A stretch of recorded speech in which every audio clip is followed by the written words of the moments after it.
Today on Summit Life with J.D. Greear. We make sacrifices to idols every day.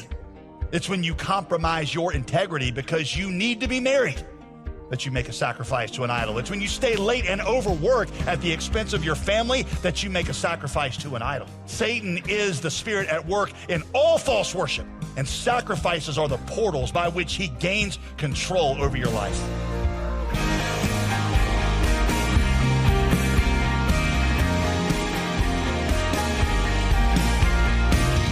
Welcome back for another week of teaching here on Summit Life with Pastor J.D. Greear of the Summit Church in Raleigh, North Carolina. As always, I'm your host, Molly Vidovich. Let me ask you a question. What is it that you worship? Today, Pastor J.D. helps us understand what competes with God for first place in our lives so that we can get rid of our idols, put God first, and ultimately serve Him. The only way to overcome idolatry is to put first things first. So let's embrace God's presence and faithfulness right now. If you missed any of the previous messages in this series, you can always catch up at jdgreear.com. But for now, let's rejoin the message that we started last week that Pastor J.D. titled, Pursuing Dust.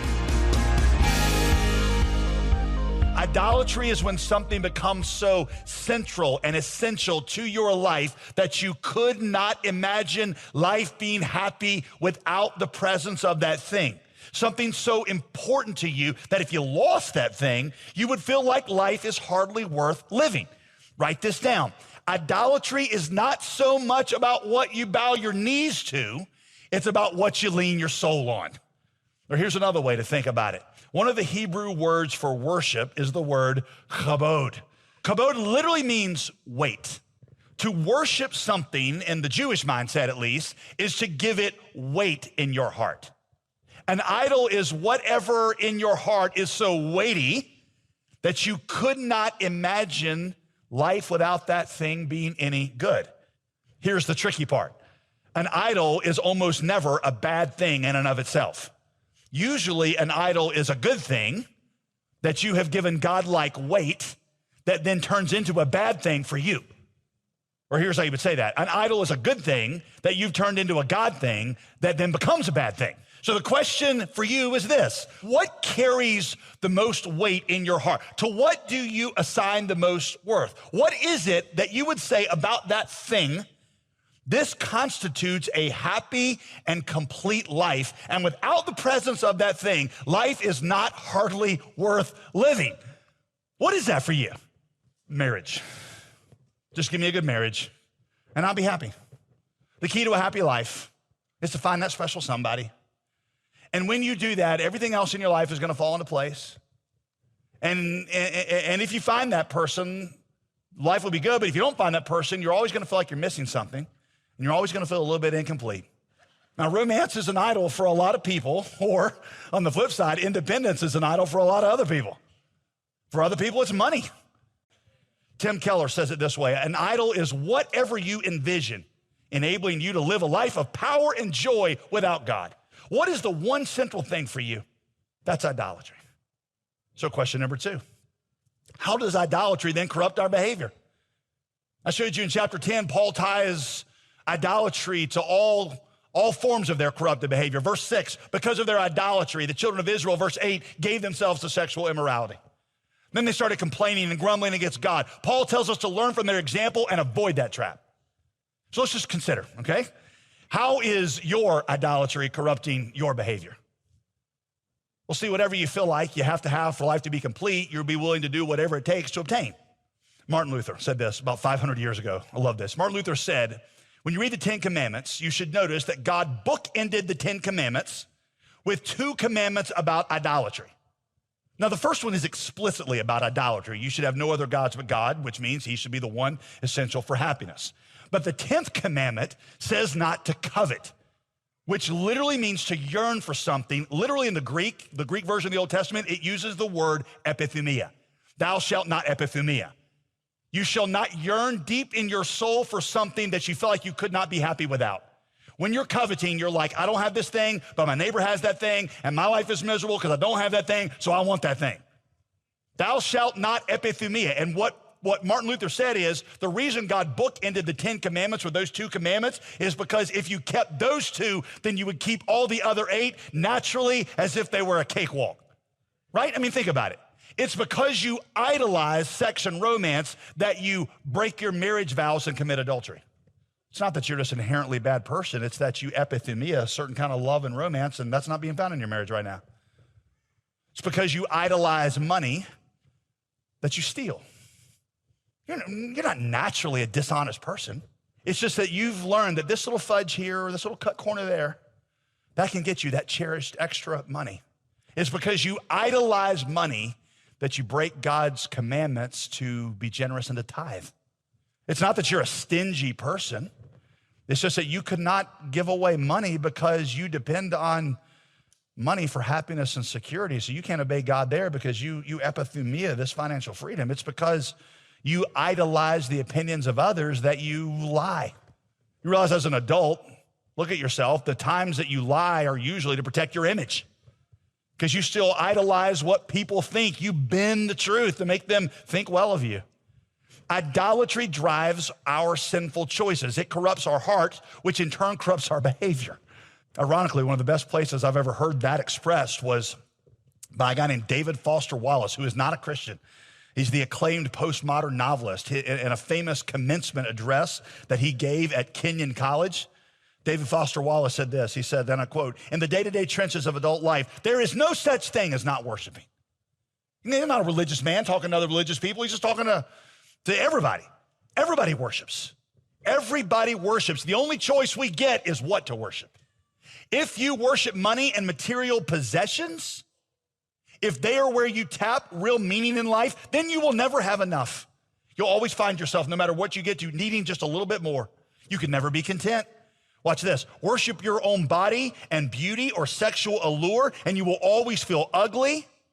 And when time and age start showing, you will die 1,000,000 deaths before they finally bury you. Worship power. Worship power, and you will end up feeling weak and afraid. And you will need ever more power over others to keep that fear at bay. Worship your intellect. Worship being seen as smart, and you will end up feeling stupid, a fraud, always feeling like you're on the verge of being found out.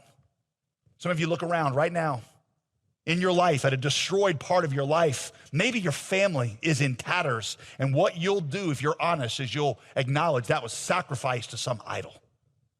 You brought destruction into your life because you had to have some idol and you were driven by. Peel back the layers of your sin and you will find an altar to an idol there, I guarantee you. In fact, I've told you this before. St. Augustine, 1,500 years ago, said that in many ways our sinful actions and our sinful emotions, he said they're like smoke from a fire. Like smoke, a trail of smoke from a fire. And he said, when you see a trail of smoke, you can follow that trail of smoke back down to the fire from which it originates.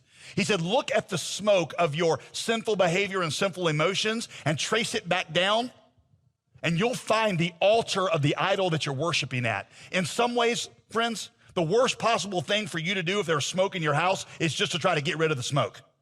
Honey, there is smoke billowing everywhere in here. Could you go open a window?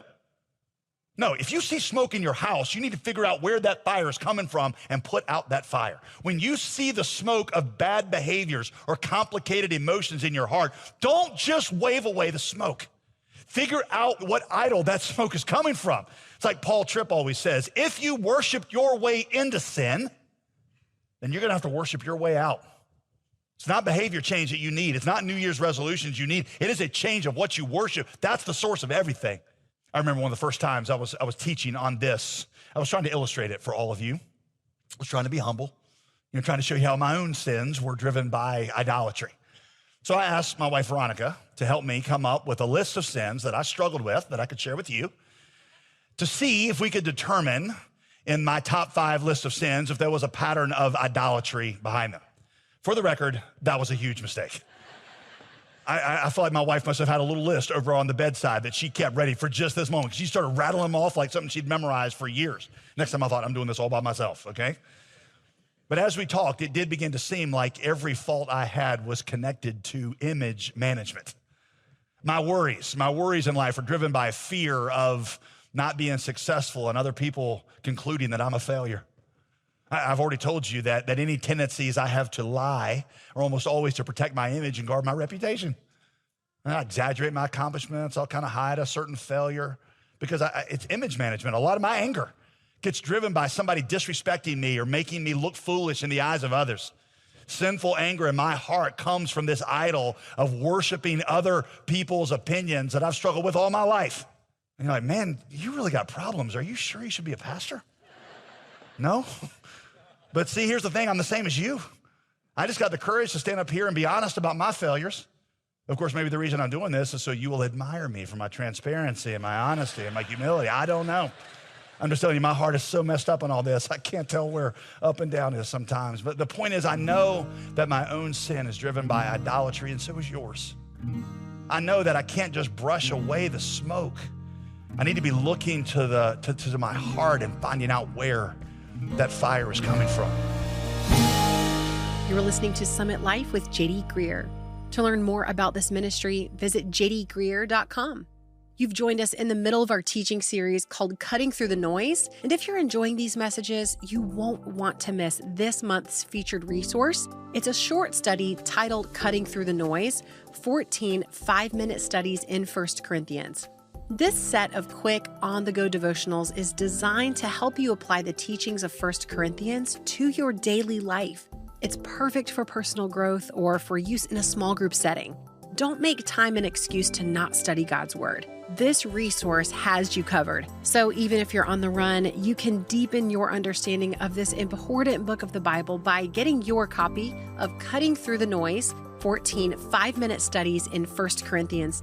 To give a gift today, simply call 866-335-5220 or visit jdgreear.com. Now let's return for the conclusion of our teaching. Once again, here's Pastor J.D. Number 3, does idolatry really bring us into contact with demons? See verse 18. Do not those who eat the sacrifices participate in the altar? Like, don't you actually participate in the worship of it? Verse 20, what they sacrifice to demons and not to God.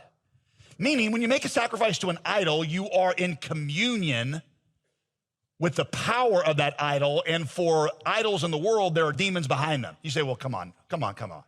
I mean, craving marriage too much, being too driven by success, being too into your kids, caring too much about the opinions of others. Sure, maybe those things aren't good, but surely Paul is going too far and say that in idolizing those things, we are communing with demons. No, he is not. You see, Satan has power over everything in this world that has not been submitted to God. How do I know that? Because Jesus calls Satan the ruler of this world, the prince of the power of the air. Think about that imagery, by the way. Air is everywhere. There's nowhere you can go on earth and not encounter air. You just breathe it in. Satan's power and influence are everywhere, all around you. You cannot escape it. And every sacrifice made in pursuit of an idol opens you up to his influence. If it hasn't been submitted to God, it is still charged with the power of the ruler of this world. And that's a huge thing to say, but it is true. Idolizing your family, idolizing marriage, idolizing money, idolizing the opinions of others opens yourself up to demonic control in your life. You say, wait a minute, isn't Paul here talking about actual pagan temple rituals? Yes. But as we have seen, it's not just in a temple that you make a sacrifice to an idol. We make sacrifices to idols every day. It's when you compromise your integrity because you need to be married that you make a sacrifice to an idol. It's when you stay late and overwork at the expense of your family that you make a sacrifice to an idol. It's when you tell a lie or brag or boast so that you can maintain your image before others that you make a sacrifice to an idol. It's when you cut corners to get ahead that you are making sacrifice to an idol. Satan is the spirit at work in all false worship. And sacrifices are the portals by which he gains control over your life. Remember a few weeks ago, I pointed out how when Jesus spoke about the power of money in our lives, Matthew 6, he used a proper noun for money, mammon. You cannot serve God and mammon. And when gospel writers wrote down Jesus' statement, they left the word mammon untranslated because they recognized that Jesus was speaking about money, not as a thing, but as a personal supernatural force. And so they left in the word for money as a proper noun. In English, we would capitalize it because they were trying to communicate, this is not a thing, it's a person. There's a spirit at work behind money. And when you trust in money rather than God, you are allowing that spirit, a demonic spirit, to take over your life. You may never know that you're communing with demons. You're not going to grow little horns or speak in parcel tongue or whatever, but you are.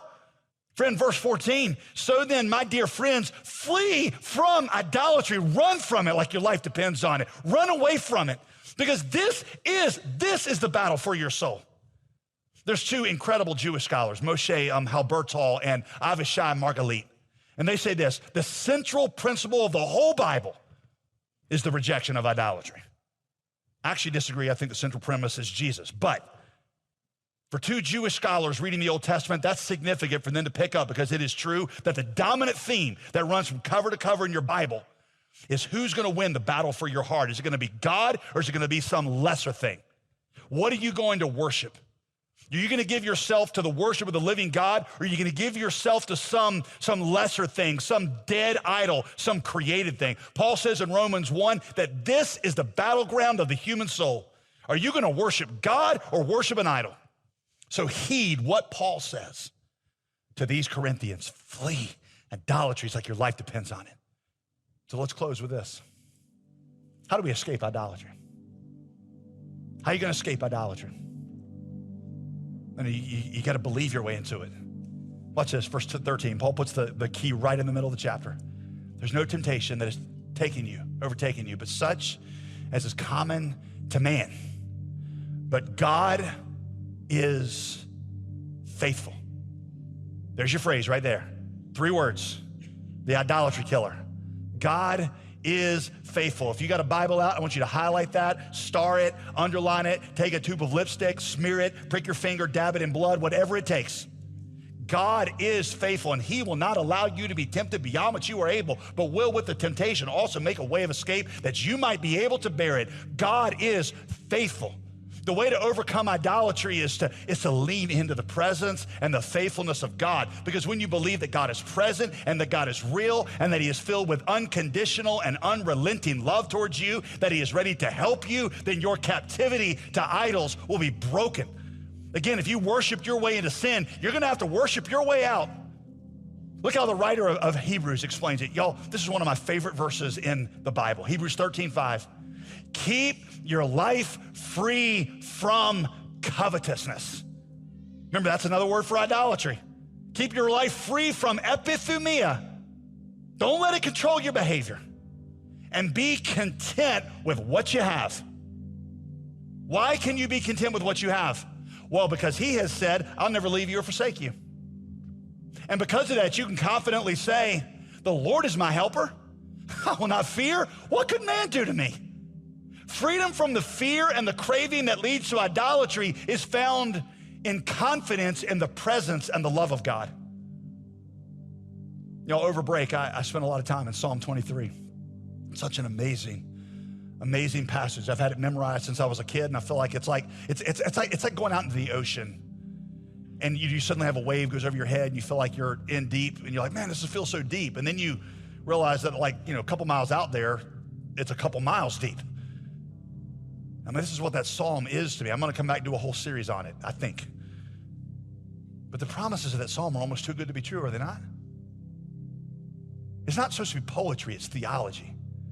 The Lord is my shepherd, therefore I have no needs. Can you say that? Can you say that this morning? I have no needs.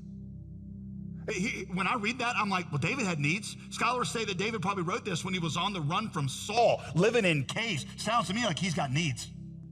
He's like, I got no needs. Why? Because the Lord is my shepherd. He makes me lie down in green pastures. What do sheep do in green pastures? They eat. David's like, look, I'm so full with the presence of God that even when I'm in a green pasture, I don't have to eat because I'm already filled up. He leads me beside still water. What do sheep do beside still waters? They drink. David's like, I don't need to drink because I'm not thirsty anymore. My cup runs over. I don't know. There's nothing. It literally is running over. I got enough for me and enough for you, and it's just running over. And then you prepare a table before me in the presence of my enemies. Yo, when I'm in the presence of my enemies, I want to either fight or hide. You know what David says, that the presence of Jesus causes me to rest even in the midst of my enemies, because you're standing there with me, and therefore I have no needs. And that means even when I walk through the valley of the shadow of death, I'm not gonna be afraid. Why? Because thou art with me. When I feel the assurance of his presence, I can be content even when I'm surrounded by many enemies, dangers, toils, and snares, because surely goodness and mercy are gonna follow me all the days of my life. I could not get away from them if I tried, because God is my shepherd and he is always present, always there, and therefore whatever situation I'm in, it's not dangerous to me and I don't have needs in it. Here's the question, do you believe that? Do you actually believe it? That you this morning, whatever your situation is, however enemies there are, whatever dangers and toils and snares are around you, that you don't have any needs because he's with you. Some of you say, Pastor, I want to believe that. I want to believe that. I just don't feel it. I don't see it. It doesn't seem like goodness and mercy are following me. Friend, listen, I understand that. In fact, my question is, if the Lord is my shepherd, why am I on the run from my enemies anyway? Why am I in my enemy's presence? Why do I have these difficulties? Yet what I see from Psalm 23 by the testimony of David is, even in the midst of difficulty and disappointment and unanswered prayer, I can still be assured the Lord is my shepherd. I may not understand all that he's doing. I may not understand why I'm on the run from Saul. I may not understand why he hadn't answered this prayer yet. I may not understand why this difficulty, this pain, this disease, if that's what it is, why it doesn't go away. And I've learned that the arc of God's goodness in my life, his surely goodness and mercy, is often longer than mine. I want it to go like that. His goes like this. And I'm like, God, it doesn't feel like goodness and mercy is following me. But even now, in the midst of whatever valley of the shadow of death I'm in the presence of these enemies, I can cling to you.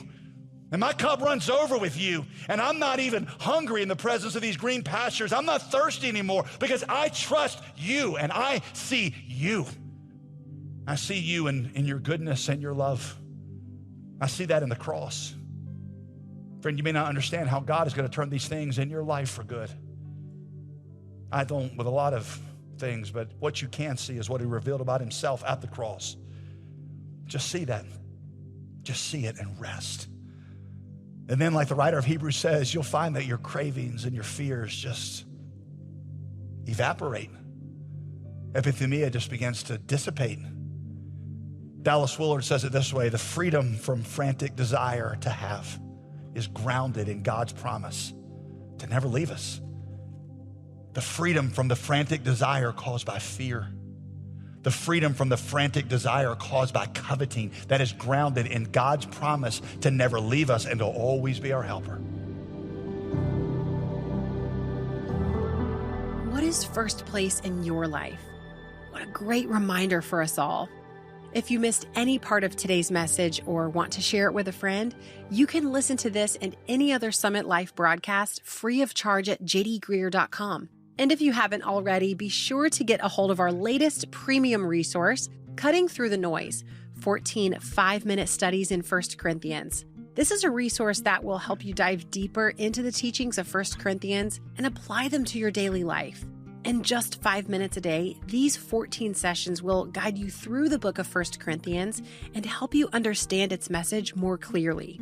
This study guide is available right now as a token of our thanks for your generous gift to the ministry. Don't miss out on this chance to enhance your spiritual journey and maybe even walk alongside a friend or a loved one as you do it. Visit jdgreear.com today to get your copy of Cutting Through the Noise, 14 5-minute studies in 1 Corinthians. Call 866-335-5220. That's 866-335-5220. Or give your gift at our website, jdgreear.com. If you'd rather mail your donation, our address is J.D. Greear Ministries, P.O. Box 12293, Durham, North Carolina, 27709. Before we close, let me remind you that if you aren't yet signed up for our email list, you'll want to do that today. It is the best way to stay up to date with Pastor J.D.'s latest blog posts, and will also make sure that you never miss a new resource or series. It's quick and easy to sign up at jdgreear.com. I'm Molly Vidovich, reminding you to tune in again Tuesday as Pastor J.D. explores more solid biblical wisdom here on Summit Life with J.D. Greear.